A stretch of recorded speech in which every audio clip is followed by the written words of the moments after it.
અને હવે નજર કરીશું વિગતવાર સમાચારો પર તો સુરતથી સમાચાર છે। ઉમરપાડામાં આદર્શ નિવાસી હોસ્ટેલમાં વિદ્યાર્થીનીનું શંકાસ્પદ મોત થયું છે। 14 વર્ષની યશવી વસાવા બેભાન હાલતમાં મળી છે। સારવાર દરમિયાન યશવીનું મોત થયું હોવાની વિગત છે। હોસ્ટેલમાં વિદ્યાર્થીનીને ટોર્ચર કરવામાં આવી હોવાનો પરિવાર આક્ષેપ લગાવી રહ્યો છે। પરિવારે પોલીસ સમક્ષ કડક કાર્યવાહીની માંગ કરી છે। વિદ્યાર્થીનીનો મૃતદેહ પોસ્ટમોર્ટમ માટે ખસેડવામાં આવ્યો છે। ઉમરપાડા પોલીસે કાર્યવાહી હાથ ધરી છે। છોકરી મારા હાથે વાત નહીં થઈ કોઈ પછી બોલાવ્યા અમને એટલે ગયા એટલે બેભાનમાં હતી મારી છોકરી। હોસ્ટેલમાં છોકરી 9 વાગ્યાથી બીમાર છે અને અમને સવારે 4 વાગે જાણ કરેલ છે।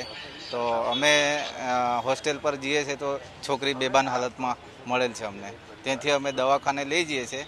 દવાખાનામાં એમનું મોત નીચું છે એવું અમને કહેવામાં આવ્યું છે। 4 થી 4:30 વાગ્યાના ગાળામાં અમને સ્કૂલમાંથી ફોન આવ્યો છે કે તમારી છોકરી બીમાર છે, તમે સ્કૂલે આવો। તો અમે સ્કૂલે આવ્યા તો અમારી છોકરી બેભાન અવસ્થામાં હતી। અમને એક દવાખાને લઈ ગયા 1 દિવસ અગાડી, એ પણ અમને જાણ નહીં હતી, પણ જ્યારે એમની તબિયત બગડી ત્યારે અમને કહેવામાં આવ્યું ત્યારે અમારી છોકરી બેભાન અવસ્થામાં હતી ને તંત્રનું બેદરકારીને લીધે એમણે 108ને બી નહીં ફોન કર્યો ને એ લોકોએ કોઈ નહીં બોલાવ્યું। અમે બાઇક પર અમને ફોન કર્યો ત્યારે અમે હોસ્પિટલે લઈ ગયા અને એમનું મોત નીપજ્યું। પણ મોતમાં એમનું હાથ પગ પીઠ પછાડી એવા કંઈ કાળા દાગ છે, તો અમને મોત એમનું શંકાસ્પદ જેવું લાગે છે।